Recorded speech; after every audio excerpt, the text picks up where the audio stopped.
Hey, I want to thank you for listening to today's podcast. I'm not sure how you found us, but I want to let you know that we have made it as easy as possible for you to find, follow, and share this podcast with as many people as possible. All you have to do is type in Community Solutions, and we're in the Apple iTunes Store, the Google Play Store, we're on Spotify, and as usual, you can find it out on YouTube or by going directly to podbabble.com, the great podcast network that we're part of. So go out there and go nuts, because the more that you share this information, the greater opportunity that you have to change your community. So thank you again for listening. Now let's get back to the show.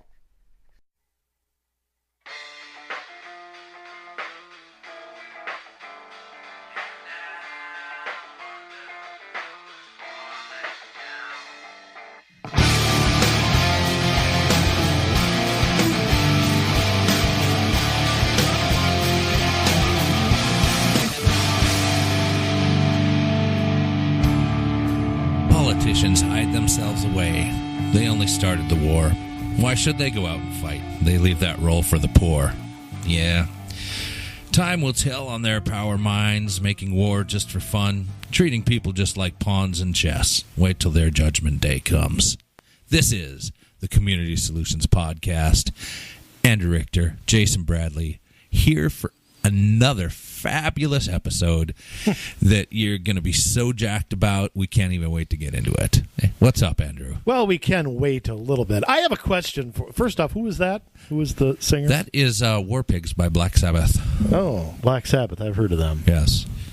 Anyway. Yes. I was in Chicago. You know, I went to on vacation last week. Yes. Of course, I didn't miss this show. I mean, well, why would you? My vacation always is around our podcast here. Right. But, and I have a question. Something just came to me. These things just come to me, Jay. Mm-hmm. But when my wife and I, when we were driving in Chicago, or we were going from Wisconsin into Chicago, we're on an interstate highway. Yes. Okay, I can't remember if it was 90 or 94 because we hit Milwaukee on the way back and blah, blah, blah. But, by the way, the Twins stink, by the way. Yes, they do. Yeah, got to see them at Wrigley Field and Miller Field and they PU. Anyhow, there were tollways. Yes, around Chicago. Yes, there are. I'd like to know something. Okay. Those are not federal. Of course, they are state by state. Yes. How can a state charge a toll on an interstate highway? That's a now Illinois is not the only state that does. I mean, Indiana does this. Florida. Yeah, I mean, Texas. Yeah. I mean, there are expressways which are a little bit different. But how is it that an interstate highway, which is technically federal domain, right? Right. Can a state come in and charge a toll? And some of those tolls were not 50 cents here. You know? No. I mean, a few of them were, we had to go through the line to get change. Okay, I'll just say that. Right. Avoid 94 north. Okay, out of Chicago going to Milwaukee. Yeah. Take the back roads by the up the coast if you can on 41. But how is it that they can get away with doing that? I don't know, and you really have to watch because almost as soon as you get into Illinois, going out of Janesville, Wisconsin on 90, there's a toll there. Yeah, I was coming out of Beloit, and so my wife and I went camping at a park in south of Wisconsin Dells. So I came through Beloit, and then it's Rockford one way, it's Chicago the other way, and I went there, and there was a toll not far when you got into Illinois. I mean, I want to say it was 15 or 20 miles. I mean, it was not too far. Right. Yeah, and if you miss that thing, like I did one time, just happened to be way over on the wrong side of the highway when I got back from my vacation, I had to go online and pay that toll before I got a ticket in the mail. You got 7 days to pay it, or naughty. Exactly. They'll come at. They'll spend $500 coming after your 90 cents. Yes, they will. That's Illinois. Okay. In Illinois, you're talking about a state with already, they're already in the top 5 in gas taxes. Oh yeah, they're way up there. Trust me, yeah. you don't want to get gas in Chicago, folks. let me tell you something. This is how cheap I am, or as I tell my wife, I'm thrifty. I filled up in Beloit. I said and I didn't have to put gas even in my truck. Yeah. I had to do it again until we got out of the casino in Wisconsin Dells on our way home, because I was just like, I'm not paying. It was downtown Chicago was over $3.50 a gallon. Oh yeah, I always wait till. Well, you went to Chicago, so you weren't going to go any further. I always wait till I get to Gary, Indiana. The place the townlet smells like a continuous fart. Yeah. But you are in a different state, paying a lot less. That is true. I mean, I've driven to Detroit before, and you really do need to drive. Chicago's kind of unavoidable. Yeah. To get to Detroit from Minneapolis, I mean, you really have to go out of the way if you don't get there. So. Yeah. Normally now, I don't even go near Chicago unless I have to. I'll go way around, and I'll go. Well, I didn't. Rockford. My wife had never been there. We did enjoy the Riverwalk, which I had never done, even though I'd been to Chicago. We did enjoy Wrigley Field, even though the Twins lost 11-10. I know. And they hit a couple nice. Dozier hit a big home run, but they fell short. We did. She had never had Chicago style pizza. It was worth going that one time, and we'll probably go back when my checkbook can handle it. But I'm just. It was the one thing that I kept thinking about was how on an interstate highway can the state charge? I mean, I'm paying federal gas taxes for that. To cover the maintenance and all that of these highways. Why is it then that a state can come in and charge a toll on top of that? Well, and maybe we'll have to do some research, but this is an outside of Minnesota thing. Currently, other than, like the sane lanes and things like that, that's kind of like a toll on a highway, a freeway, a U.S. highway. A Minnesota-created one. Right. I'm not sure... what the jurisdiction is on like a min-pass lane. I'm sure there's some flaw in the funding or something that allows that or whatever. You're right, though. We do have our own, you want to call it, version of a toll lane with something like that. And then here's the worst part. Right. The worst part that makes me angry is your personal privacy, because what they do is they sell these Easy Pass things. Yes. They're big in New York in particular. When you go over the Brooklyn Bridge or anything like that, and these things get scanned. You spend like $100 to buy one for a year. It's like the cost of your tabs, and this thing dings every time you go through it. Yeah. So somewhere there's like I don't know what you want to call it, a warehouse full of all this computer information tracking how many times, where you're going, and the unintended consequences to things like that. So, I mean, there's that on top of it. But people pay it because it's so much less. If you drove the same, way to work 200 times a year or whatever it is, and you paid $1 each time or whatever to and from home, it's obviously a lot less money to not to get the pass or whatever I know it's called an Easy Pass in New York. I don't know what it's called. Kim, every state seems to have one though, so that you can expedite yourself through line and not wait to throw your couple of quarters in the basket. True, but again, the unintended consequences of it are government, monitoring where you're going. Right. And what is that? What is all behind that? What are they doing with that information? Well, and this is maybe a subject for another podcast at another time, but, I know around Minneapolis here, there are a number of fusions. Well, a number of big cities have these fusion centers that track and control a lot of information based on the cameras they have in the streets, based on where they get hits online with certain things. I would point out something. MnDOT has their own system of that. Yeah. They've got their own system of cameras. Yeah, they do. They say it's for traffic alerts, but I don't believe them. I mean, there's always some... Yeah, I'd like to find out if MnDOT owns the cameras that are like on the county highway or county roads, like County Road 81 seems to have them. Bass Lake Road seems to have them. I don't see them on the city streets, but I do see them on the county roads. I bet they work in conjunction with the counties on that. Yeah, and I wonder then if that feeds into those fusion centers as well. So, and I know I've seen the articles on them in independent journalistic alternative endeavors, media. Well, not even alternative, but like the Skyway News and things like that, things that aren't, conservative publications. Yeah. So these are things that exist. It's not some, this wouldn't have shown up on our podcast about conspiracies. I mean, they're very real things. Well, I've said this before. Any government that would authorize Operation Northwoods or Operation Paperclip, look them up, folks. We talked about them on our conspiracy show, which, I had a blast doing and got to 5% of what I had. And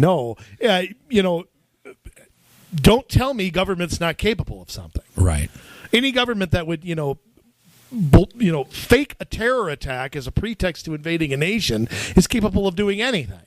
So, I just think it's, you can't drive down the road without getting photographed and getting dinged on something and paying something. I mean, it's just kind of, and we'll get into this in our subject today. But Jay, I got to bring up something that I found funny. Okay. Carol11.com has a story on this that Minneapolis, is moving towards offering city ID cards. Now Minneapolis is a far, far left city. Yes. And I thought ID cards were racist. They are. They discriminate against poor people. So why do people in Minneapolis need, and I love this, anybody above 14 and older, regardless of homelessness, immigration status, or gender identity. Is there a problem with transvestites getting driver's licenses? Well, I don't know. Maybe they are one sex on their driver's license, like their real sex, and then maybe what they identify with on their city ID card, and then either way they're covered. Do you know what it says under sex under my license plate or my driver's license? Boy, really? You're gonna head. Do you know what it says? On today's podcast. Have you seen it? No. It says yes, please. Okay. Now here's the thing. I mean, regardless, it's a family show, kids. Regardless of homelessness. So what's the address? What does it say under the bridge on Lindale and 94? Is that what it says? I mean, for an ID card, your address? Yeah. I don't. This confounds me. I wonder if this is tied into, they've got an ID card, we can let them vote. Are they probably. Are they going to give it to everybody or just Here's people? the thing. Yes. Here's the thing. If you're homeless, how can you vote? You have no permanent residence. Right. But see, that's discrimination. Yes, right? it is. Now, here's the sentence that I'm kind of scratching my head at. And Jay, I want you to explain this to me because you're good at doing that. All right. The Star and Sickle Tribune, reports that the ordinance is in its early stages and will be presented to the Minneapolis City Council before the year's end. The identification card, wrong paragraph. Oh, here's the paragraph. I'm sorry. Councilmember Alondra Cano, who is just a nut. That's not in here, but I'm just adding that. Sponsor of the ordinance says the identification card is being designed to meet many constituency needs, not just for immigrant communities. Cano says officials are proposing incentives for people who get the identification cards, such as discounted parking. Now, can I ask a question? Yes. If you need discounted parking, doesn't that mean you need a driver's license? Yes. So why would I need an ID card if I already have a driver's license? What would be the need for that? Well, Andrew, that's just using too much logic. You're overthinking this. Yeah, I know it's hurting. Yeah. No, this is for people that live here but maybe have an international driver's license because they came from another country and maybe overstayed their welcome a little bit. See, then they can vote because they've got a Minneapolis ID. Catch my drift? No. I don't. It's confounding to all of us, all of you listeners. Tell me, too, designed to meet many constituency needs. Funny how that's not defined. I mean, what is I've said this before to people who think requiring an ID to vote don't you have to prove your address? Mm-hmm. And I also come back to somebody who does not have any kind of identification. I keep wondering.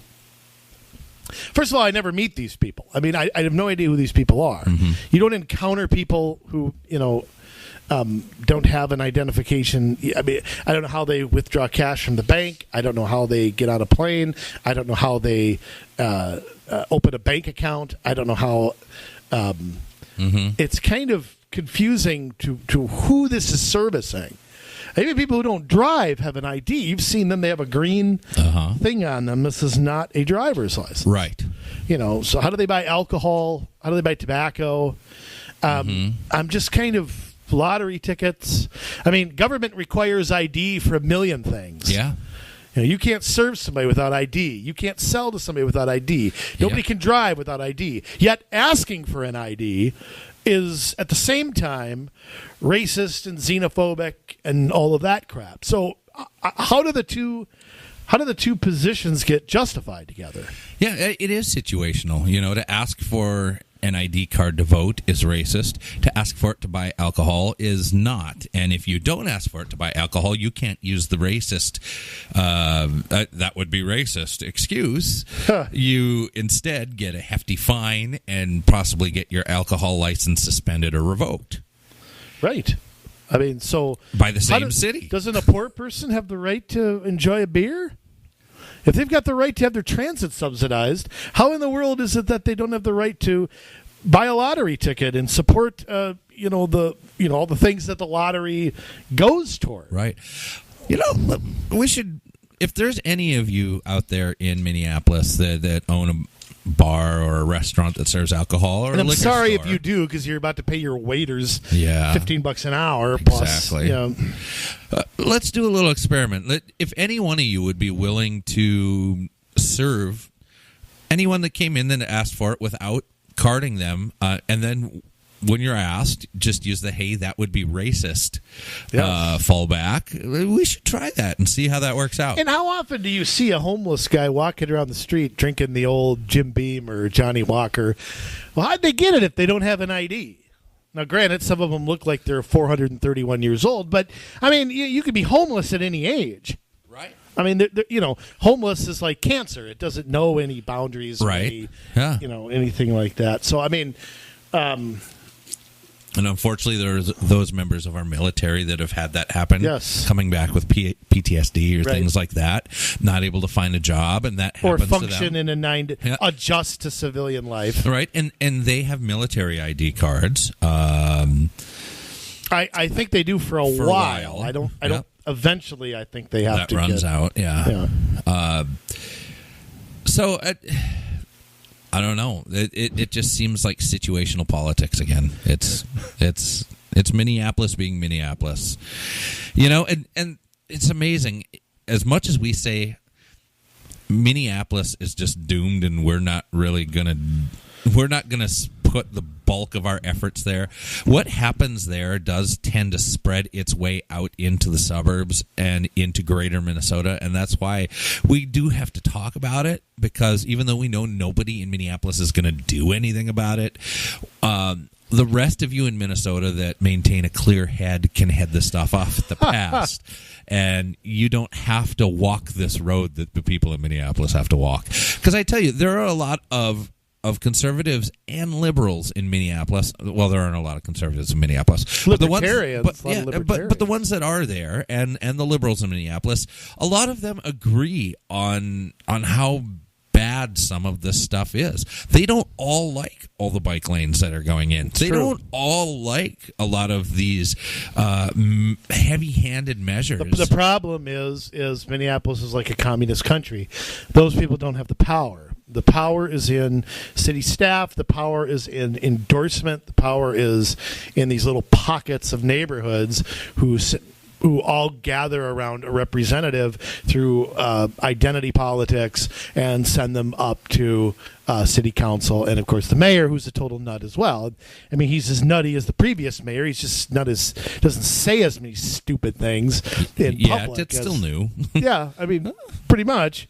So, I mean, and Mr. Fry was on the council, so it's not like he's immune to what the former mayor Betsy Hodges was doing. So Right. it's kind of it's become its own planet, and so yeah, very scary in Minneapolis. And I am.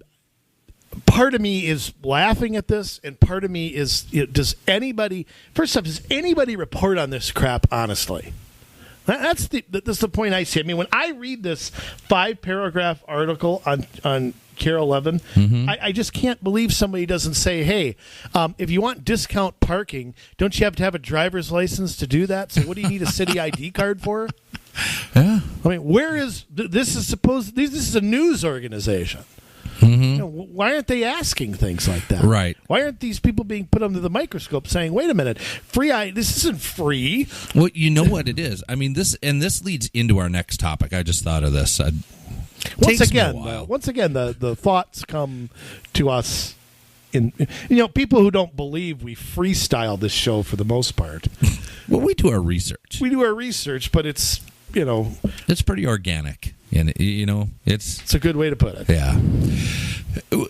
As we head into what the main topic of this is today, which is going to be the war on cars, henceforth war pigs at the beginning of the show.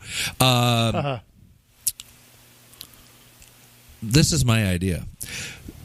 As part of the war on cars, Minneapolis is allowing people who live there in the city to get a discount on parking to keep people from driving into the city that don't live there.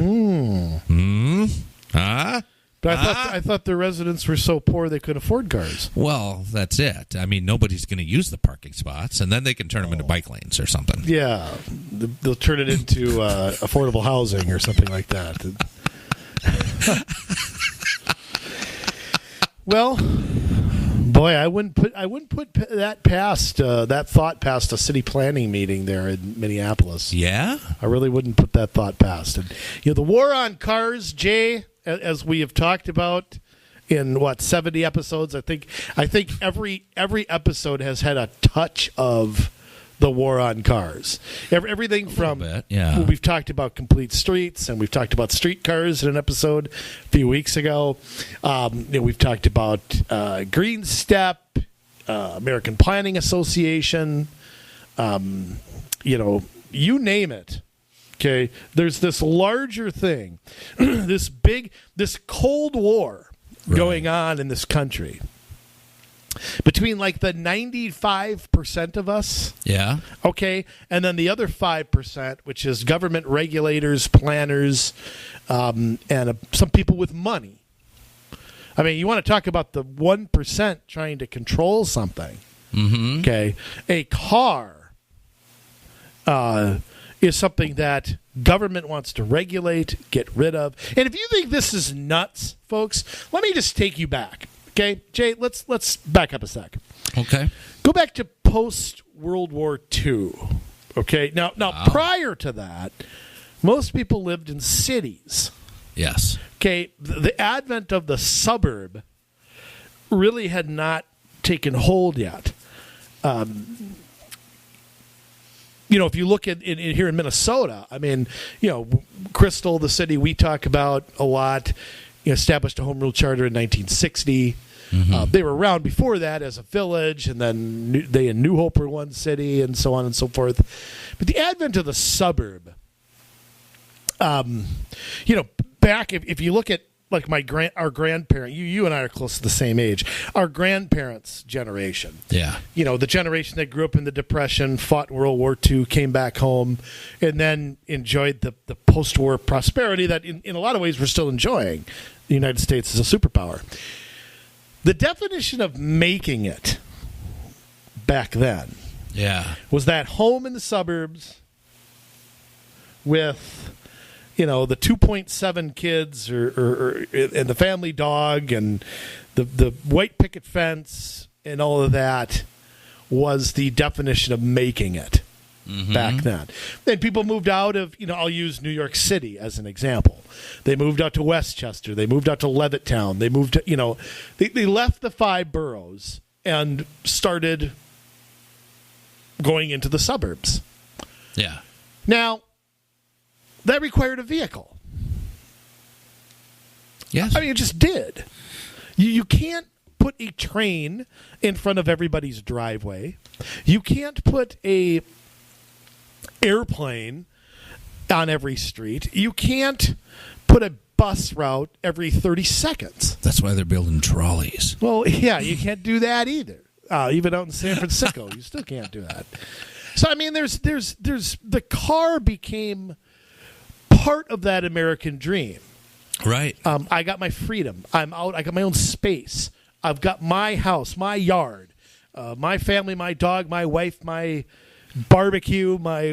When you became 16, I mean, it was like a rite of passage to get your driver's license. Let me tell you something. I can go out on dates now. I can, Yeah. I don't have to get dropped off my mom's station wagon with, part of the Queen family truckster. Right. But here's the thing. Yeah, I mean, and that's true. I mean, I remember driving it, and I don't know what the laws are now, but when I was 14, you could drive on private property. Mm-hmm. And I remember the first car I ever drove was my dad's old 79 Ford Bronco, which, I mean, you had to press on that brake and press on that gas. Mm-hmm. And we would drive it up and down the driveway. It was about 3/4 of a mile at our cabin. I mean, I couldn't wait to drive. I mean, I couldn't wait. Yeah. And that's and the generations today are a little weirder, but it was kind of a right. It was a step towards adulthood. Mm-hmm. It's a step toward independence. I mean, that's really what a car became. Well, government doesn't like that, Jason. No, they don't. They don't like freedom. They don't like, anything that you are free to do, whether it's go fishing, whether it's going gambling, or you name the issue. Mm-hmm. Government at some point steps in and attaches rules around this stuff designed to make it harder, make it more expensive, make it why they do this. It's simple. They don't want freedom to get too big. Right. So we've gone through this, and it's really gone on for 30 or 40 years now, this war on cars, whether that's taxing vehicles, whether it's cafe standards, whether it's and at the same time the government bails out car companies. The government, I mean, it's so bizarre what they do, but it is not fictitious. There is an effort. It's organized. It's loosely in some ways. All these groups who are promoting things aren't necessarily working with each other. They're not necessarily the same, even if they don't know it. Mm-hmm. It's kind of like having 30 giraffes in a room and they all don't know they're giraffes. But the effort to get you out of your car and get on something else, it may be the war of the 21st century. Yeah. And it's the 99% of us who own a car versus the planners and advocates and environmentalists and so on and so forth who are telling us not to. Yeah. But they're the ones with the power. Unfortunately, Jay, that's true. What's going on with this war on cars? I mean, why does it exist? What is? I mean, I explained a little bit about from government's point of view, but there is this effort to stop people from driving. Yeah, and I think that you have a few outspoken activists that are in these various groups, and I think that the government does prop them up and tend to side with them more than they side with, drivers, as evidenced by the number of bike lanes that are going up around town. Minneapolis has become unnavigable. Unnavigable. I mean, you can't get from point A to point B without about putting your car in park, standing on the top of it and screaming at the top of your lungs. Have we all lost our minds? It's right. Terrible, but there are some groups out there that have positioned themselves to self-position themselves to lead the charge against cars. A lot of them are in favor of bikes. Some of them are in favor of other things, whether it's complete streets, whether it's restricting parking, whatever. Right, and that's the other thing, all the angles that they try to nail you on. They charge for parking. Mm-hmm. They restrict parking. They take away lanes. They call it road diets. They lower speed limits. Yeah. They put in roundabouts. I mean, all the angles that they try to just... And it's funny how it's not really working. I mean, it's, they put in light rail. They put in buses. They add taxes. And yet the people continue to choose vehicles every single day over any other mode of transportation. It isn't even close. Right. And that's the thing. I mean, we've got local groups. We have national groups. There are a lot of people trying to get this to happen. One group we've talked about when we've been out speaking with certain communities, we've mentioned Vision Zero Network. Vision Zero Network is a group that has decided to take up the war on cars to make sure that zero pedestrian deaths occur. Right. So the way they're going to do that is to put more pedestrians around more cars, more bikes, more buses, all stuff them on one road together, and then demand that, talk about deaths that occur. Isn't that what the opposite of what would happen? I mean, if I took a freeway, so I'm going to put a sidewalk on this freeway. I'm going to put a bike lane on Highway 94. Yeah. What are the odds that a death of a walker or a biker would occur? Pretty high. It's a lot more. Yeah. If I nicked your ass while you were walking, I could kill you. Yeah. Okay, I could. You could run. I could knock you off into something. I mean, you can get killed by a car going 20 miles an hour. You can if you land on your head or... Yeah, and I don't want to say we are against bicyclist safety or that we are against the safety of pedestrians. But see, that's what we're tagged with all the time. Right. We don't care about them if we don't support Vision Zero or the Bike Alliance or whoever. Right. And that's not it. It's that it's dangerous. We know it's dangerous, and instead of building all this framework into these same corridors, it would be much safer if we separated the modes of transportation. We have not been great proponents of bike paths and things like that, but I would rather have a bicyclist-funded bike path for people to be on. The BST. That's right, the bicycle sales tax. Why don't we do that? Why you have to buy a bike license? Where does that money go? Exactly. That should build bike paths, and then from there, that gets them off the roads. Right, but Jay, here's what the bike loons are going to come back and say. Well, the bike path is kind of like a railroad track. It doesn't take me where I want to go. If I want to ride my bike from my school in my home in New Hope to my school in Brooklyn Park, I'll just use North Hennepin as an example. Right. And the bike trail is off in Plymouth. Well, then I can't use that to get from point A to point B. That's what they're going to come back with. That every road, every possible route from my house to my school, that 5 miles or whatever that is, has to have some sort. I mean, I agree with you that my answer to that is that's impossible. Right. I mean, that's just impossible. It's impossible to accommodate. It is everything. There's too many types of transportation in one single corridor. Yeah. That makes it dangerous. I'm sorry, but cars and often of no fault of their own have had trouble seeing motorcycles for a long time, but yet we don't have all these motorcycle groups that are like, we got to get cars off the road. They have learned how to watch for the cars, how to coexist with the cars. That's a good point. But bicyclists are like, no, we are If you look at it like this, all motorized vehicles have done that. Yeah. Semi trucks, buses, dump How many trucks. cars have shaked their fist at a semi before? Like all of them? But we're not like, we got to get semis off the road. I've had the bird slip to me once or twice. Right, but there's no effort to say, no, you needed a motorcycle lane, a semi-truck lane. No, what do I do? I watch out for the semi. Does he have his blinker on? No, I'm going to pull up beside him, make sure he can see me in his mirror. Right, I don't stay out stick of his in his way. blind spot. there is offensive driving and there's defensive driving, and no matter what type of transportation you're taking, other than mass transit, because you're not driving at that point, but if you are driving, you have to employ those tactics. And as a cyclist, you can't just zip down the bicycle lane and have at it. That does not work.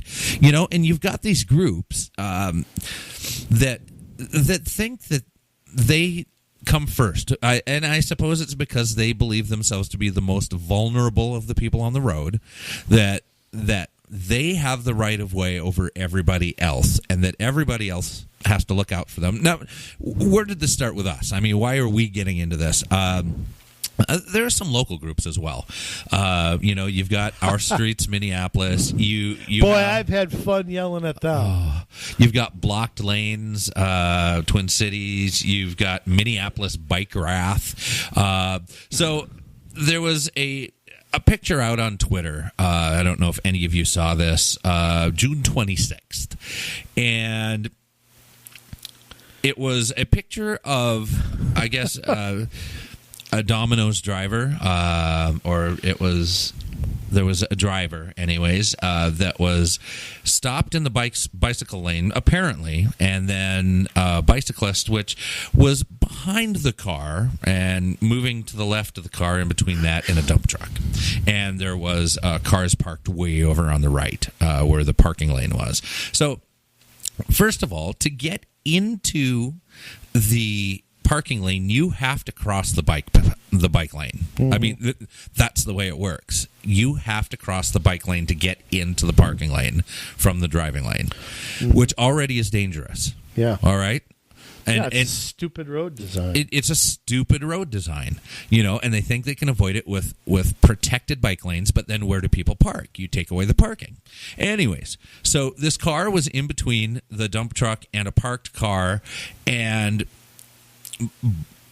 Bike Wrath. Well, actually, it started with somebody else, D.P. Summers. We just made him famous. Yeah, if you can find him. It is insulting that your drivers, talking to Domino's here, would rather endanger lives by parking in a bike lane than parking in the legal space directly in front of them. And TC Blocked Lanes got tagged on that, and Our Streets Minneapolis got tagged on that. And does this cyclist look safe? Well, there is no indication here that the person in the car was or was not moving. The driver is still in the car. I mean, how many Domino's drivers travel in pairs? None of them, right? It's one guy. He still has his hands on the steering wheel. You can see it if you zoom in on the picture. He's behind the wheel. 2 o'clock. 10 o'clock and 2 o'clock. He's driving, and for all I know, he is moving forward into the parking space that is right ahead of the car that he's next to. Right, so it's a snapshot of a moment in time. Right. He could be stopped. He could be moving into that parking spot over in the parking lane. And there's a bicyclist that is kind of behind him, and then it is trying to pass him on the left-hand side in between him and the dump truck. We don't know if the bicyclist had to do that, is choosing to do that as the car is slowing down and moving into the parking lane. We don't know any of that. Mm-hmm. But, we've got our new really good friends over at Twin Cities, Minneapolis Bike Wrath that, are tagging Our Streets Minneapolis, saying, when is this going to stop, this kind of behavior? It says, high time that Our Streets Minneapolis admits this expletive isn't going to get any better until we start enforcing the law. But again, we don't have... What law was broken? We don't know, because it's a photograph. Yeah. If he stopped in the bike lane, that is breaking the law. So you can't stop. You can't stop in the bike lane. I see. You can use it to pull over into the parking lane, but you can't stop in the bike lane. I see. But we don't know. We really don't. Was this even photoshopped? I mean, I'm questioning whether this is even real. Well, I would assume so. I mean, the guy is in the car, obviously behind the wheel with his hands on the wheel. Okay. I think that they just didn't think anybody was going to zoom in on the photograph. So it's kind of like Minneapolis not knowing that a parking space required a driver's license. Right.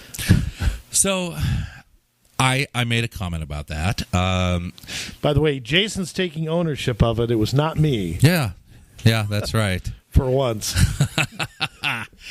So it says, so I said, how do I know this is real? In fact, what I say, there's a driver with his hands on the wheel if you zoom in on the photo. Can we start being honest in our discourse? How do I know he isn't in the process of pulling through to park? Well, they say it does. Minneapolis Bike Wrath doesn't matter if they were. The cyclist is owed the right of way. Motor vehicle operators are only allowed to pull into the bike lane to park your vehicle if and when doing so will not interfere with the traffic in the lane. Now, you cannot, as a driver, see all the way behind you into the bike lane if you're pulling from the driving lane through the bike lane into the parking lane. It is impossible. Since when, Jay? And I'll come back to this point, but I understand you can't stop and impede the traffic in the bike lane, but if you're slowly pulling over and going into a parking spot, because you're not going to fly into a parking spot at 30 miles an hour. Right. A lot of those bicyclists go really fast. Yeah. So if he chooses to pass on the left, if the motorist is slowed down to pull over into the parking lane, you cannot see all the way behind you to see where a bicycle is at. I am sorry, you cannot. And here's the thing. I mean, you've got a place to park, then you have in between that a bike lane, and then you have a lane of traffic. Isn't that a recipe for cars and bikes to nail each other? Yeah. Isn't this road what really is putting the bikers at risk? I mean, look, there's risk. I could die in a car crash, Jay, driving home today. Right. Okay? I mean, there's just risk that you just take. Right. I could get struck by lightning going to my mailbox. I mean, there are things that can happen. You can lessen them, but you can't make everything safe all the time. Right. You're operating big machines. Even a bike. I mean, you could crash your bike, like I said, hit your head. You could bleed out. You could break your nose, whatever. I mean, I'll tell you what else. Let me give you another example. Okay. I mean, and then come back to where they're going here. Yeah. But when I used to work in Minneapolis, occasionally I'd drive home through the Lake of the Isles and Lake Calhoun. Can I just say that after last week's show? Lake Calhoun. So. Yes. And the other lakes that are over there. And I remember, because if you drove one particular way, you'd end up at Theodore Wirth Park in Golden Valley. And sometimes it was less traffic to go that way. Sometimes I just wanted to put the windows down and take a different route home than the same stupid one I used to always take. And there were several bike paths or things that crossed this road. And I am telling you, the bikers would come out of nowhere. They would not slow down. They flew across the street. I mean, there was no respect for anybody driving on that road. Right. I mean, they would just shoot. And there were trees. Now, look, I'm not advocating cutting trees down, but there were trees in the way where you couldn't see them. And I mean, it was pretty. I mean, I can't believe somebody's getting hit every day. Right. Well, and that's a great point. And part of the reason that I called this group out on this photo and I took a look at this is because there's another group, the Twin Cities Block Lanes. They were posting pictures for a while of people that had just barely, their bumpers barely touched, or they were just barely over the line of a crosswalk. Not impeding the crosswalk, not at all in a place where pedestrians would have to walk around the car, but they were taking pictures of it. They were calling it in so that these people would get towed. They were celebrating when people got towed. Terrible behavior. I think I haven't seen it since we called them out on it, and so if you've decided that was a bad idea, thank you for being human. But isn't there always also an assumption that if a bike and a car gets in an accident, that is the car's fault?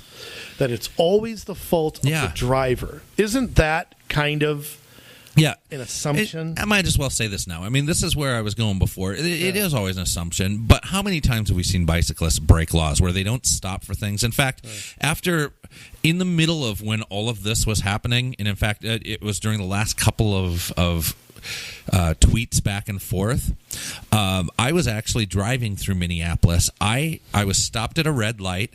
A bicyclist came alongside in the bike lane, did not stop at the red light, took a left-hand turn. I finally got the green light, passed the bicyclist, came down 2 more blocks, got another stoplight.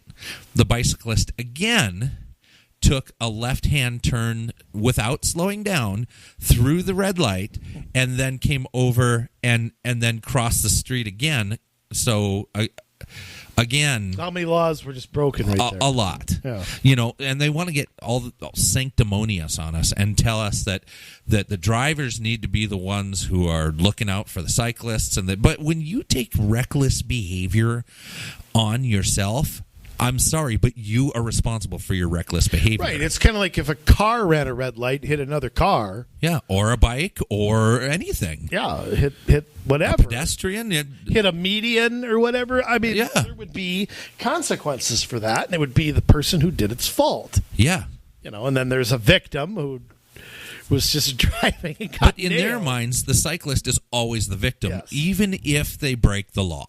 Yes, and I'll tell you what, I have seen just in I remember my old neighborhood in Crystal, there used to be some people who rode bikes who they never stopped at a stop sign, flew across roads like West Broadway and Bass Lake Road. And who is out there enforcing that? Mm-hmm. I mean, if me as a driver, if I'm going 33 and a 30 in New Hope, some jerk is there to try to pull me over. Okay, how come bicyclists can do whatever the hell they want and there's no consequences? Right. And I'm not saying let's have a fleet of police out there on horseback or something trying to nail everybody for every little petty thing. That's not what I'm getting to. What I'm getting to is it seems like bikers can do what they want and there's no consequences. And if we're right, and again, it's the policymakers that ultimately are responsible for this. They're ultimately creating a powder keg on a street that's ready to explode. Absolutely. Now, I'll take the war on cars further. Okay. Did you have a last point about that? Oh, I have a little more, yeah, because this actually gets worse. Oh. How come we never have good news on I don't the know. show? But I said in response, there are terrible drivers out there that do jeopardize everyone on the road. I'm not going to argue that point. It's true. But I also went on to say that any system that creates criminals out of otherwise law-abiding citizens is a broken one, and that this is the effect of shoving all transportation types into a single corridor, and it will never be safe for anyone, because they have created a set of rules on the road when it comes to bicycle lanes and pedestrians and cars and how they all use the road. It's kind of like our tax laws. When there are so many of them that it is hard not to be a criminal. Yeah. You know what I mean? And so we do our best to follow all the laws, but there are so many out there. When you got to pay somebody to figure out what you should pay, right? That's a problem. Right, and same with this. There are so many rules of the road and things that have definitely been added since I got my driver's license. Oh, God. They had to write it on parchment back then. But you think of everything from .08 to roundabouts to speed limit changes to seatbelt laws. I mean, there's a million things that have changed. I got my license. I was 16 in 1993, and so that's quarter century of driving, and it is very different cars. I mean, there's been a whole host of changes. Right, exactly. So the reason I said that is because they challenged me and said that they can take me out on if I bring a bicycle and a helmet. Well, I grew up not wearing a helmet. I'm that old, and I'm not wearing a helmet. I go. Yeah. Otherwise, they probably wouldn't go out with me without a helmet because they're And they'll pick out. You know what I'd do, Jay? I'd pick out the dorkiest, most ugliest helmet and make you wear it. That's what I'd do. I know you would. You'd have that Cincinnati Bengals helmet. That's what we'd give you. I like the Bengals. They're an underdog. I like the underdogs. That's I just don't. the way it goes. Give me Alabama. No, Roll Tide. I know.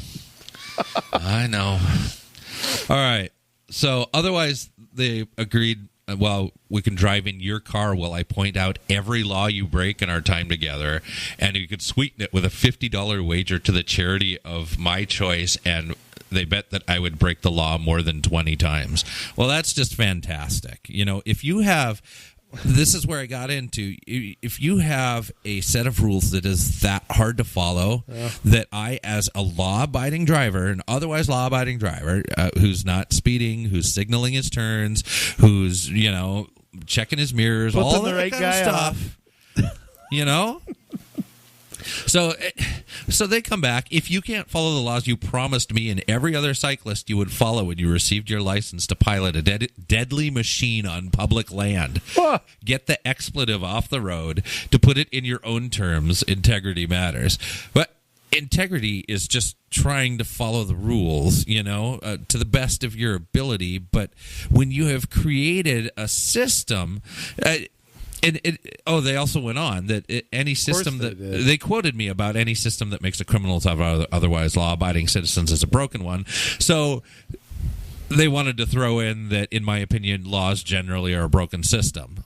That is not the way we operate here. That is just, again, integrity does matter. And when you throw out something like that, I'm sorry. They wouldn't know integrity if it landed on their face and started to wiggle. Yeah, we want every law abolished because we don't agree with how... I want to see this guy's tax records. Yeah. How about that? How about we do that? That's probably pretty simple because he's tweeting a lot during the day. Yeah. Let's see what's in his pipe at home. Let's see how many laws this means. There's nobody in Minneapolis who's not high. I mean, come on. Here's the thing. You know, and I want to take this from a more different... Oh, you got another thing yet? I just want to finish the story. We're real close. You know, I'm the star of this show here, and I'm letting you talk a little bit. Yeah, that's all right. So... All right. I chose not to respond to that stuff because we aren't here to argue with people that aren't going to get it and that just want to argue. We are here to provide media solutions. Arguments are just I'm so past them. Yeah. No, we are here for you guys to provide solutions and to talk about the issues. So we're not about to get into some kind of whining and moaning match, and we're not going to do it because, you know, we do have a little more integrity than that, and we're here for you guys. We're not here for them. But they thought it would be justified because I didn't answer them on Twitter to come to our Facebook page and call us out for not responding to them and try to tell the whole world that you know, we didn't want to, you know, play ball with them and you know, that they were the winners of this argument or whatever. No, we're just... who goes after somebody on a different social media account or a different social media platform because you don't talk to them on another one? I tell you why. Because we just gave them the best press they've ever had. Well, that's probably true. You know, it's kind of like a candidate that we call out on the blog. Yeah. Notice when you Google that candidate, we're the first thing that come up. It's the best press they'll ever get. Right. So, you know, yeah, I mean, that's... Here's what you got. You got a guy sitting at home in his underwear, sitting in his studio apartment, you know, making $400 a week, tweeting every 5 minutes. That's probably what you have here. Yeah. You know, you don't know who you're arguing with. People know communities. They know who we are. Mm-hmm. Okay, we don't hide behind something. Nope. And so there's that, and who knows who we're arguing with? We could be arguing with some guy living in his mom's basement who's 48 years old for all we know. Right. So you're right. It becomes... but these are the kind of people that they are, and that's why I wanted to make this point. But it's typical, Jay. It's typical of what's going on in politics today. If I don't agree with you about transvestites, then I'm a homophobe. If you don't agree with me about Muslim refugee settlements, then you're a xenophobe. If you don't agree with me on this particular issue, you're a racist. If you don't, that is the dialogue that's out there now. Mm-hmm. And social media has done a lot, I think, for people knocking down barriers to be able to connect with each other. But I think it's exacerbated conversations like the one you just described. Right. And that's the kind of people that we are dealing with, these anti-car people, is that they don't care about the truth. They don't care about talking about issues and getting down to a solution that we can all live with, where everybody's safe. No, they just want to win. Right. And fascism, that's what it is. Yes. I mean, yes, it's making the train run on time. Now, let me throw another. I want to come at this from another angle. Okay. Because it's not just safety and stuff like that they argue to the war on cars. I mean, we mentioned one avenue that is taken. We did a show on equity. Yes. Okay, and I mentioned earlier about how transit. Okay, Mm-hmm. the word that I think is the most abused in the English language is the word rights. Mm-hmm. I mean, how often in a debate, especially recently, I don't remember this when I was growing up. I think both Republicans and Democrats, at least not the far left, which was much smaller back then, never used misused the word rights. Democrats were for a social safety net. They weren't necessarily income redistributors. And I see that as two different things. That's me. Right. Okay. I see unemployment very differently than I see guaranteed health insurance. Yes. Okay? I mean, I think those are way different. Yeah. Some people see them all in one bucket. I don't. But I think when I was growing up, the way I defined, I think a lot of people defined a social safety net has become that's no longer the case. It's become about it's my right. It's my right to housing. It's my right to an education. To broadband. It's my right to broadband. It's my right to health care. It's my right to transit. Yeah. Transit is now in this social justice talk that we're leveling the playing field. It's not fair that you have a car and I don't. Well, we both do, but I mean, hypothetically, person A and person B, and it's this attitude, this Bernie Sanders attitude that festers this anger. That if you don't have something in your life, you know why you don't have it? Because somebody's screwing you. Mm-hmm. Here's my best Vince McMahon. Somebody's screwing you. You know, it's not your fault. Mm-hmm. It's the guy you work for. Yeah. He's not letting you have it. Mm-hmm. You know, and you gotta hate that person. You gotta hire somebody to come in and take everything he has and give it to you. So they don't want equality. They want you pissed off. Yeah. And that is it's on a level right now that's out of control. Mm-hmm. Where this 99% movement, but that's probably the car ownership in this country. Probably, but among adults and not including seniors who can't drive anymore. That's different. Right. But I mean, this it's my right. This if I can have it, it should be given to me. Mm-hmm. And transit is now spoken. Transit is spoken now at that level where 25 years ago it wasn't. Right. So that's another angle. Because if you read things from Transit for Livable Communities, if you read things like that, equity, you'll hear that, you'll see that word 100 times.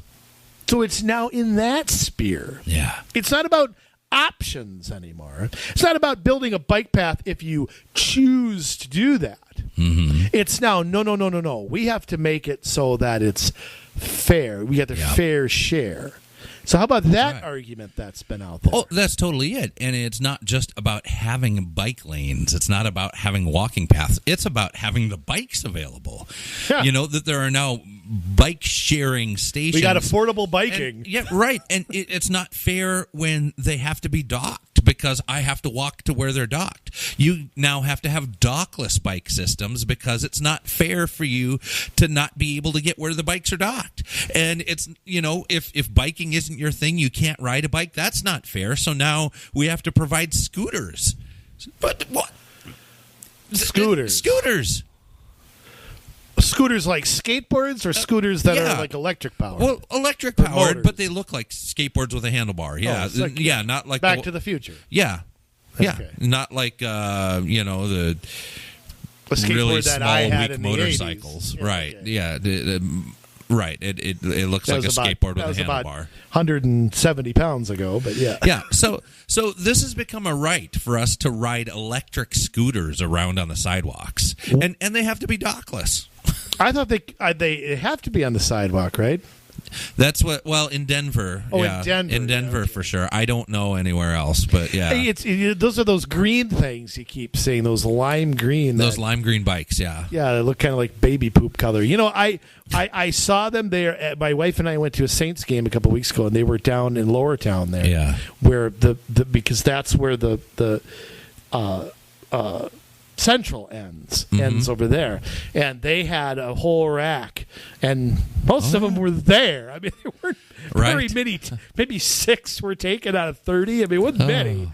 So I mean, everybody drove to the Saints game. Parking lot was full. You know what I mean? Where we parked anyway. Yeah, but now they've got to be dockless. So we have the blue ones that will be coming to complement the lime green ones, and Minneapolis is proposing to put these in parking zones for these bikes, because in other places like Seattle, they've had trouble with people throwing the bikes in a river, putting them up in a tree, or not the river, the ocean. How about taking them home? I think they've got GPS in them, but they find them in the ocean, they find them up in a tree. GPS can be removed. I saw a picture of one hanging over a stop sign. It's a bunch of them, the wind blew them over. They're all laying down. Somebody hung it up and put Christmas lights on it. Yeah, it's great. And Minneapolis is going to have a lot of fun with that because everybody is super respectful. Well, if it's a bad idea, it makes no sense. Minneapolis will do it. But they're not the only ones. And this is what I'm saying. We're talking about Minneapolis doing it, but you have to be protective of what happens in your city because Minneapolis is doing it. Now St. Paul is looking into it, and Golden Valley, and of course Edina are looking into it. And St. Louis Park isn't far behind, Eden Prairie isn't far behind, Richfield isn't far behind. These are, we're going to see cities fall like dominoes again on another issue. And once they put these things in, the dockless bikes, they're going to need more bike paths. Once they put in the scooters, you're going to need wider sidewalks. It's a never-ending, bottomless pit of taxpayer-funded. It is like laying a whole new framework for us to be able to get around because it's dangerous. Well, again, but I mean, yes, and I would even add, this whole poverty argument that people can't afford a car. Well, a bike's not very much money. No. Do we honestly need to provide people with bikes? I mean, if you want a half-decent bike, you can get it for, I don't know what they cost now, a couple $100 maybe, if that. You can get maybe you get like a 10-speed or something, that's one thing. But if you want you can get a dirt bike, you could get a decent bike for probably a couple $100 at the most. Yeah, you can get one probably less than that, like a Target or Walmart. One that's enough to get you around from place to place. It might be heavier, but you shouldn't be. If you're poor, I'm sorry, but you shouldn't be buying a top-of-the-line racing bike. Right. It's like buying a new car. Mm-hmm. If you're making $23,000. You end up with the '83 Ford Pinto, and then you got to deal with it until 6 months later you can save enough money. Yeah. Maybe what we need is like a bike dealership that offers financing, kind of like a car dealership. We need a bike dealership. Oh, that's like Eric's Bike Shop, or I guess Swins or whatever used to be around. Yeah. Schwann's, they make pizza. What am I doing? They sell frozen chicken and stuff. But there are bike shops, but I don't know. I mean, those are where you're going to find, I think, a lot of your higher-end bikes. Again, you go to Target, you go to Walmart. Right. You can find more affordable bikes. A place like Dick's Sporting Goods, maybe, too. I mean, they probably are there, too. Yeah, but you know what? But then again, how do they get there, though, Jay? How do they get to these places? You know, some of these places, especially a lot of Targets and stuff like that, you can take mass transit. That's true. You know? And because transit is a right, a lot of people, you can just walk on without paying a fare, and they can't do anything to you. I guess so. Because in Seattle, they're talking about not charging people for mass transit. Germany, same thing. Yeah. And it's not free. You're simply giving somebody else the bill. Yep. That's all you're doing. That's it. You're transferring the cost from somebody else. The people who don't use it are paying for it for those that do. Right. And I mean, and that's another thing that drives me nuts about the war on cars. I mean, you've got the government doing everything you can to get you out of your car. Mm-hmm. From making them more expensive to encouraging, there's a war on SUVs. Yeah. Sierra Club and other people have, put out misinformation about them. There's gas taxes. There's, vehicle sales taxes. There's tabs. There's all this stuff. Yet in the very same breath, if we all stopped buying cars, who would fund all the bike paths and sidewalks? And that's all paid for with, quote, transportation dollars, right. I'm using air quotes here on the radio, that come from people who drive. It's like taxing cigarettes. If you if everybody quit smoking tomorrow, which is what government keeps saying they want you to do, at the same time they're broke. Yeah, I mean, they want us to keep funding things, additional things, and in this case, protected bike lanes. They're looking at in intersections, blocking off part of the intersections to make it safe for people to walk out into the intersection without, into the crosswalk. But I tell you this, I mean, how many times, even in Minneapolis, I mean, and I've thought about since receiving, being part of this Twitter conversation, you know what? Sometimes I have to pull forward far enough to be able to see if anybody's coming, because there are trees, there are fences, there are whatever that obstruct my view, and I cannot.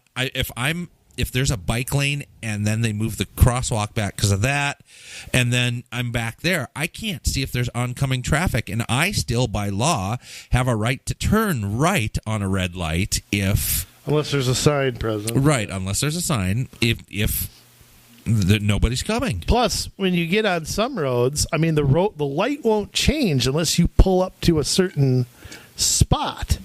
Right. There's a motion sensor there. Yeah. So those lights won't change unless you creep, to a certain, I don't know how far away. I'm sure it's in back of the crosswalk. Probably, but you can sit there for a while if you're not up far enough. Right. And all this begs another question.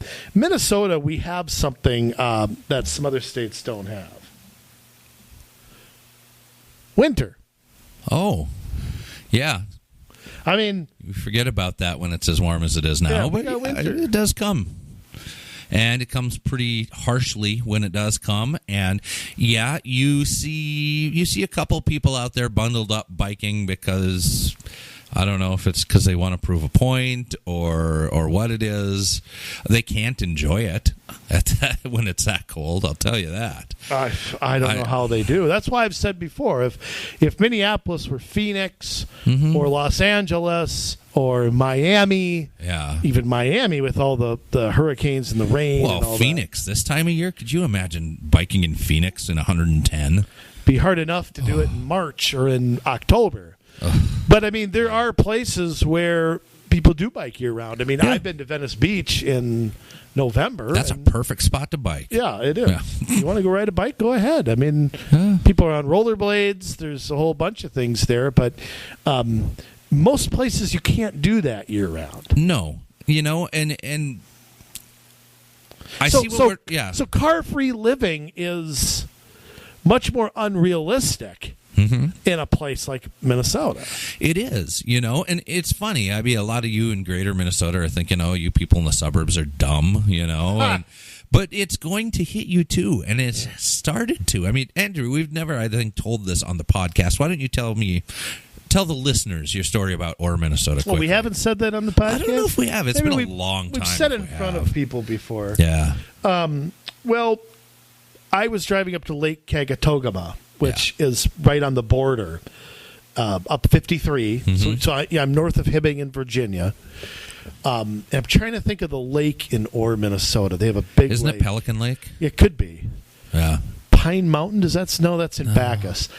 Anyway, you might be right, but there's a big lake in this very small city. Orr, Minnesota can't be more than a couple hundred people. I mean, and I'm sure there's a township around it. Yeah, it's Pelican Lake. Okay, and I'm trying to think if that's St. Louis County. It probably is because Hibbing in Virginia, and I don't know if it's Couchiching next door to that, but because I believe Lake Cagatogama is in St. Louis County. Okay. So I'm driving on hour number 5, or whatever from Minneapolis. So I mean, it's a long drive, or from the Twin Cities. And Orr is like the last town before you get to what's called Voyager State Park, which is where Lake Cagatogama is, and that goes right to the Canadian border. It's actually in Cabatogama State Forest. State Forest, which is in St. and then Louis there's County, Rainy Lake, which is on the border. Yeah, northwest of that.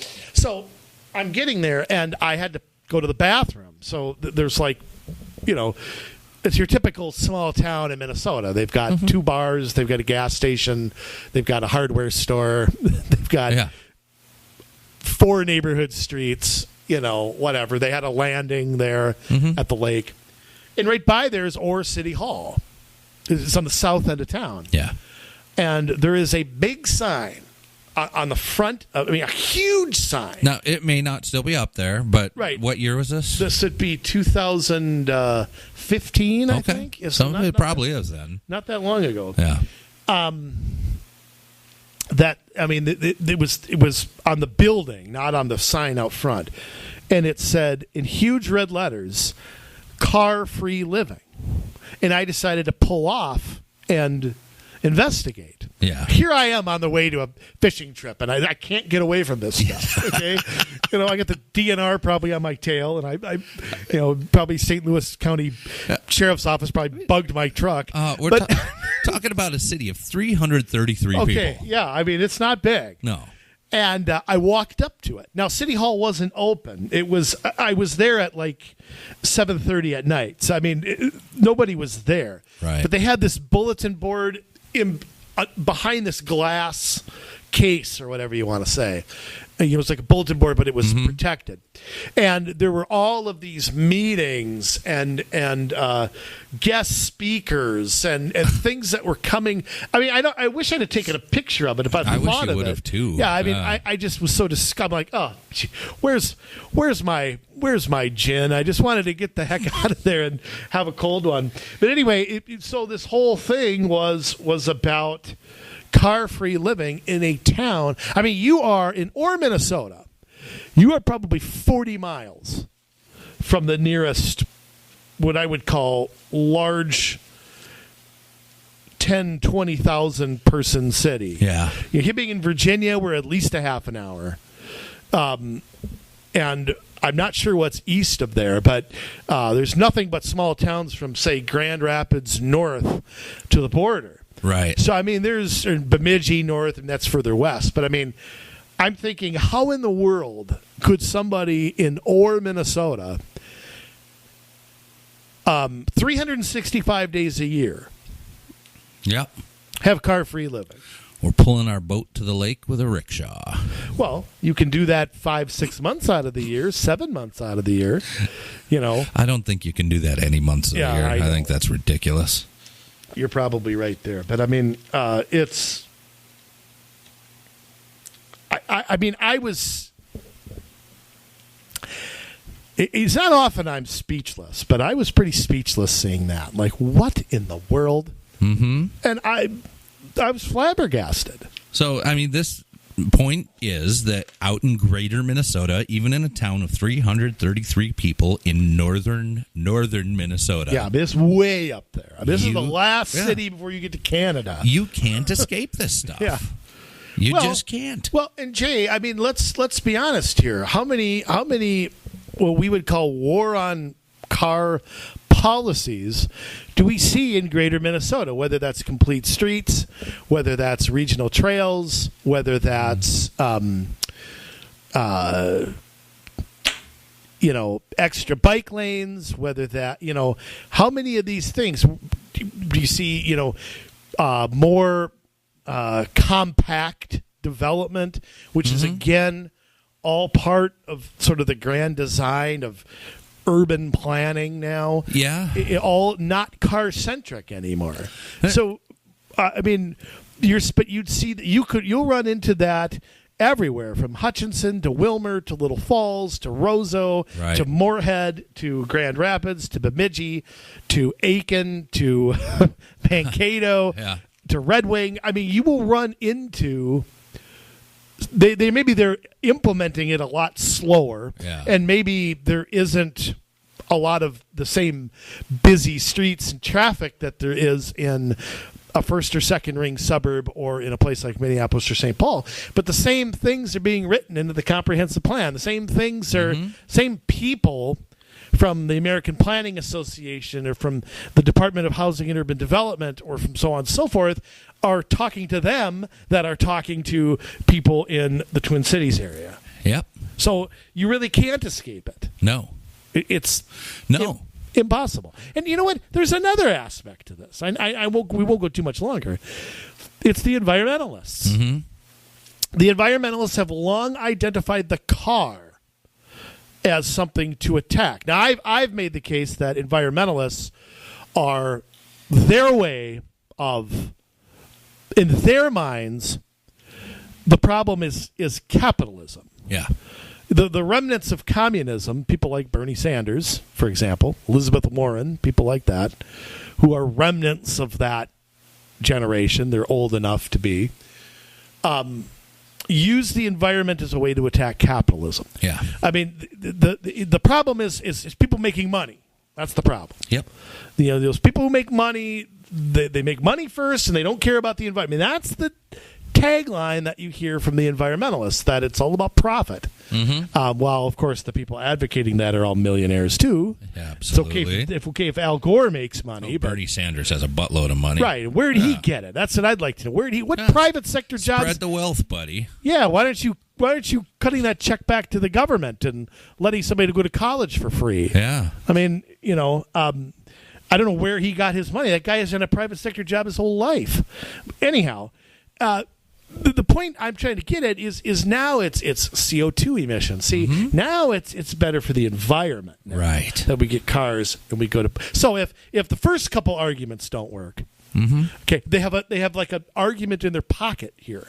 That's the environment. Well, we're destroying the earth. We're warming the planet. Yeah. So now we have to not drive because of that. If it's about equity, okay, that didn't work. It's kind of like saying, well, there's 20 million people that don't have health insurance. Well, that didn't scare enough people. Now there's 30 million. Now there's 40 million. Now there's 50 million. Yeah. And nobody bothers to look and see if anybody's right when they say it. Right. It just gets repeated enough and it becomes fact. They just come at it from so many angles that you can't help but affect somebody somewhere because there's so many different interests that go into it. One thing we didn't really talk about are making way for pedestrians. Now, I don't know if your parents were the same as mine growing up, but it's like if I played in the street, I got punished, or at least told not to play in the street. I could get hit, right? Yeah.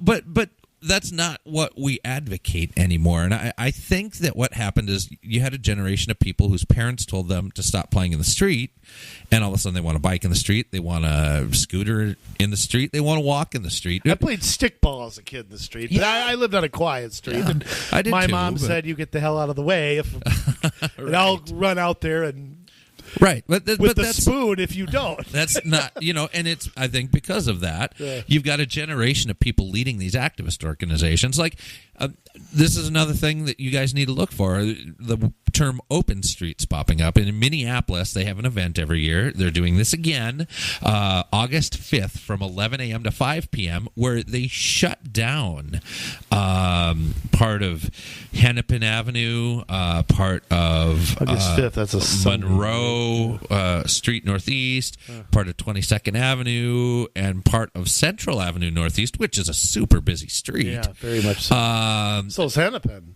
Yeah, down there it is. The Twins aren't in town that day. Well, it's not downtown. It's north of there. So it's like that whole section that is a little bit north of like where the Aveda Institute is. You get just north of where all the college stuff is and all those businesses down there. You get a little north of that, and that's where Actually, that's probably right about where it starts because you look at Hennepin, not quite where it crosses Central, but it's pretty close.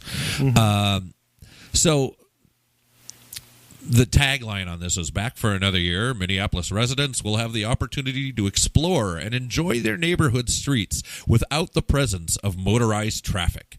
Open Streets events bring together local businesses, families, and neighborhoods to bike, walk, socialize, play, and shop in their communities in a car-free environment. So they're going to close down these roads so that people can just walk and play and do whatever they want to, all willy-nilly. But it's not like the Crystal Frolics. Well, is it like that, or is this? Well, no. This is specifically. So everybody can just play in the street. You can look at openstreetsmpls.org, and but I hate them.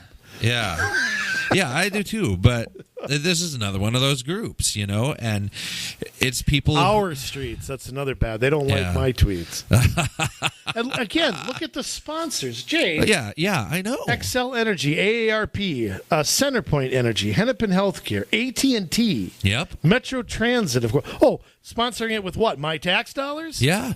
So, I can't read these other ones here. We don't have the lights on, but, there's... yes, we podcast in the dark, folks. Yeah, sorry, just Blue Cross Blue Shield.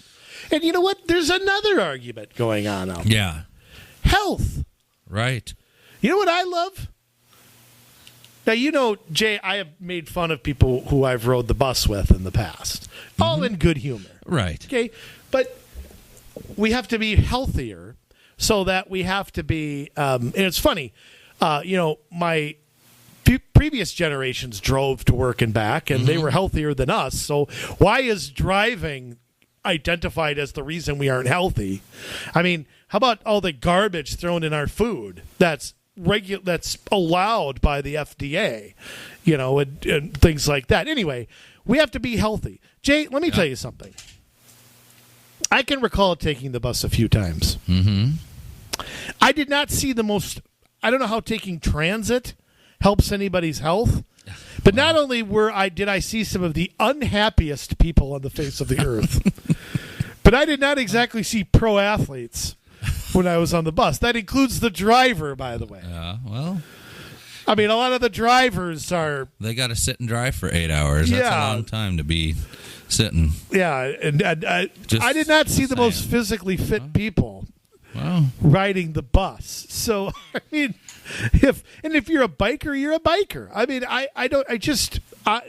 But now our health. So if the first 3 or 4 arguments we came up with for transit don't work, there's always the health, the active living, the life, extending your life, the blah, blah, blah. Right. There's always that angle now that they have. Yeah. So I don't know. I don't know if they have...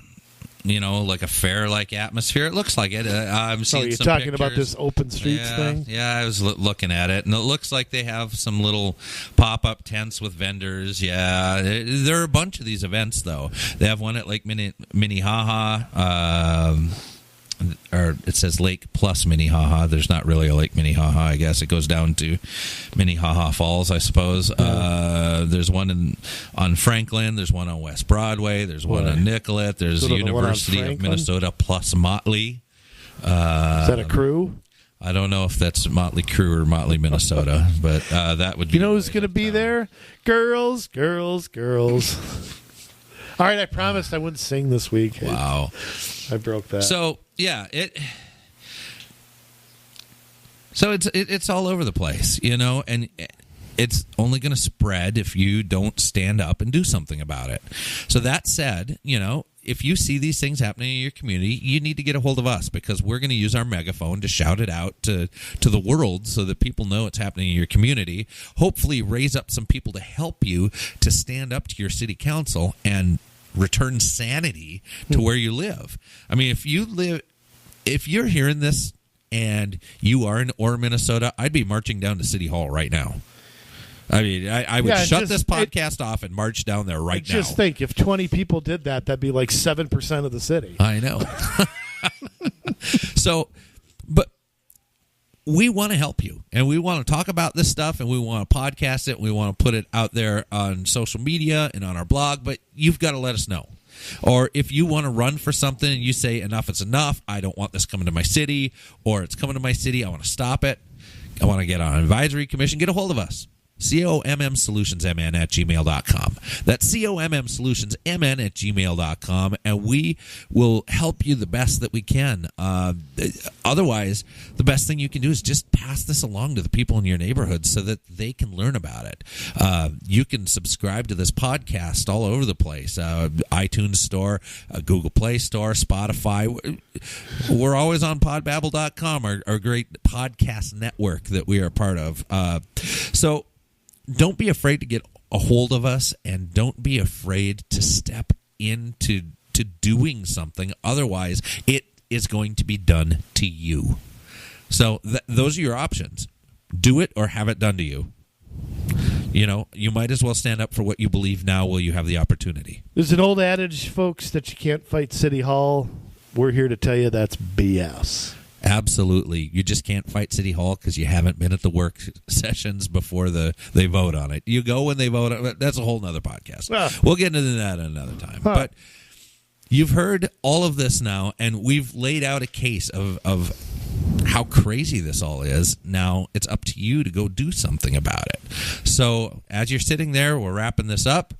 You need to start getting those wheels turning in your head. Go grab some ice cream and put some butterscotch topping on it. Turn the TV off. Don't sit there and watch Bachelorette or Big Brother or Keeping Up with the Crustaceans. I mean, there's more important things, my friends, to life than that. I mean, even a Twins game, I don't know that I'd watch right now over like a council meeting. I'm kind of Jay. One last thing before we go, that the mayor of Plymouth is not running for re-election. I heard that. Yes. So we need somebody to run for mayor of Plymouth. I'm not doing it. Okay, I'm not happy with what's gone on in Plymouth. Oh no, I've only been there for 2 years, but I mean, I'm not happy with franchise fees, Tobacco 21, all that kind of stuff. Yeah. So there is an opening in a place, and as far as I can see, there's nobody with a campaign website. They're one of the cities that doesn't sign up until late July 22nd, I think, through like August 6th, something like that. Yeah. So Plymouth will be a city with an open seat, my friends, and we need somebody to take this city that's supposedly, one way, but really it isn't. Yeah. So, or maybe it's not as bad as something else. But I tell you what, they're as status quo as anybody here in Plymouth. Mm-hmm. And I just wanted to mention that Mayor Kelly Slavic tweeted out a week or two ago. I was going to mention it last week and I forgot. We did the podcast in the wee hours of the morning. Yes. After my softball game. So just so people know, another open seat out here that needs to be filled with somebody. So, and if there are open seats in your city, go get them. Go do it. We'll help you. Just get a hold of us. COMMsolutionsMN@gmail.com. That's it. You've heard it all. We love you, Minnesota. Now it's your turn to get to work.